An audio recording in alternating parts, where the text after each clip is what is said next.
40 জন রোহিঙ্গাকে biometric data নেওয়ার নামে থানায় ডেকে নিয়ে যায় পুলিশ। ভারত তাদের ধরে ধরে সমুদ্রে ফেলে দিয়েছে। হাত খোলা হয়, তাদের লাইফ জ্যাকেট পরানো হয় আর বলা হয় তোমরা লাফ দাও, ইন্দোনেশিয়ায় পৌঁছে গেছো। ভারত রোহিঙ্গাদের জীবনকে মৃত্যুর মুখে ঠেলে দিচ্ছে। সুপ্রিয় দর্শক, খবর সংযোগের আন্তর্জাতিক নিউজে আপনাদের স্বাগতম। আজ আমরা ভারতে আশ্রয় নেওয়া রোহিঙ্গাদের উপর ভারত কি অত্যাচার চালাচ্ছে গা শিউরে দেওয়া সে ধরনের ঘটনা বলবো। আর এই পুরো রিপোর্টটা জুড়ে আপনাদের সঙ্গে রয়েছি আমি কাজল হায়দার। মিয়ানমারের গণহত্যা থেকে পালিয়ে ভারতে আশ্রয় নেওয়া অসহায় রোহিঙ্গারা এবার তারাই বলছেন ভারত তাদের ধরে ধরে সমুদ্রে ফেলে দিয়েছে। কি ভয়াবহ এক কথা! যদি এই ঘটনা সত্যি হয় তাহলে এর চেয়ে আর মর্মান্তিক কোনো ঘটনা ঘটতেই পারে না। বিশ্বাস করে একটি দেশে নিরাপত্তা নেওয়ার পর যদি সেই দেশ আপনার সাথে বিশ্বাসঘাতকতা করে তাহলে আপনার অনুভূতিটা কি পর্যায়ে যেতে পারে তা সহজে বোঝা যাচ্ছে। এদিকে বিবিসির এক অনুসন্ধানী প্রতিবেদনে উঠে এসেছে ভয়াবহ সব তথ্য।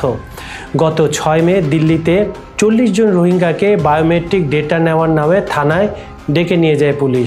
কিন্তু সেখানে শুরু হয় তাদের দুঃস্বপ্ন আর ভারতের কূট খেলা।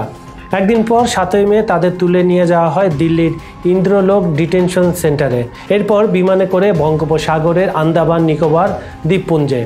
সেখানে ভারতীয় নৌবাহিনীর গাড়িতে করে তাদের একটি যুদ্ধ জাহাজে তোলা হয়। তখনও রোহিঙ্গারা কিন্তু এক চুলও ভাবতে পারেনি তাদের সঙ্গে কি ভয়াবহ ঘটনা ঘটতে চলেছে। বেঁচে ফেরা রোহিঙ্গারা জানিয়েছেন তাদের হাত বেঁধে দেওয়া হয়েছিল, মুখ ঢেকে রাখা হয়েছিল কালো কাপড় দিয়ে, আর জাহাজে বসেই চলতে থাকে নির্মম নির্যাতন। এক রোহিঙ্গা দেখিয়েছেন তার হাতের ক্ষতচিহ্নগুলো। তিনি বলছেন তাদের চড় থাপ্পড় মারা হয়েছে, ধর্ম নিয়েও উপহাস করা হয়।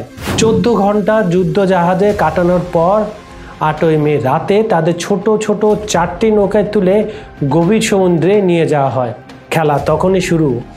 সেখানে হাত খোলা হয়, তাদের লাইফ জ্যাকেট পরানো হয় আর বলা হয় তোমরা লাফ দাও, ইন্দোনেশিয়ায় পৌঁছে গেছো। কিন্তু রোহিঙ্গারা যখন উদ্ধারকারী জেলেদের সঙ্গে দেখা পান তখনই জানতে পারেন আসল ঘটনা। তারা ইন্দোনেশিয়ায় নয়, আসলে তারা ফের মিয়ানমারেই ফিরে এসেছেন। জাতিসংঘের মানবাধিকার বিষয়ক বিশেষ প্রতিবেদক থমাস অ্যান্ড্রু বুশ বলছেন তার কাছে এই ঘটনার অপরিসীম প্রমাণ রয়েছে, অকাট্য প্রমাণ রয়েছে। তিনি সরাসরি অভিযোগ করেছেন ভারত রোহিঙ্গাদের জীবনকে মৃত্যুর মুখে ঠেলে দিচ্ছে। এই ঘটনার বিরুদ্ধে ভারতের সুপ্রিম কোর্টে মামলা হলেও আদালত একে কাল্পনিক বলে উড়িয়ে দিয়েছে। এখন মামলার পরবর্তী শুনানি হবে 29 সেপ্টেম্বর। মিয়ানমারের থানিতারি অঞ্চলের এক বিদ্রোহী গোষ্ঠীর আশ্রয়ে দিন কাটাচ্ছেন এক রোহিঙ্গা। তাদের আত্মীয়স্বজনরা ভারতে এখন আতঙ্কের দিন গুনছেন। ভারতে আশ্রয় নেওয়া অন্য এক রোহিঙ্গা বলেন তারা প্রতিদিন ভয় থাকে ভারতীয় সরকার যে কোনো সময় তাদের ধরে নিয়ে সমুদ্রে ফেলে দিতে পারে। এই ঘটনার পর ভারতে বসবাসরত হাজার হাজার রোহিঙ্গা সম্প্রদায়ের মধ্যে ছড়িয়ে পড়েছে তীব্র আতঙ্ক ও ভয়। অনেকেই লুকিয়ে পালিয়ে বেড়াচ্ছেন। এই কি মানবতা? একটি রাষ্ট্র কি সত্যি কাউকে এভাবে সমুদ্রে ফেলে দিতে পারে? এই প্রতিবেদন শুধু প্রশ্নই তুলছে না, কাঁপিয়ে দিচ্ছে বিশ্ব বিবেককে। খবর সংযোগের ভিডিওগুলো লাইক, কমেন্টে শেয়ার করুন। আমাদের চ্যানেলটি সাবস্ক্রাইব করে রাখুন। সবাই ভালো থাকবেন, নিরাপদে থাকবেন। আজ এখানেই বিদায় নিচ্ছি। ধন্যবাদ সবাইকে।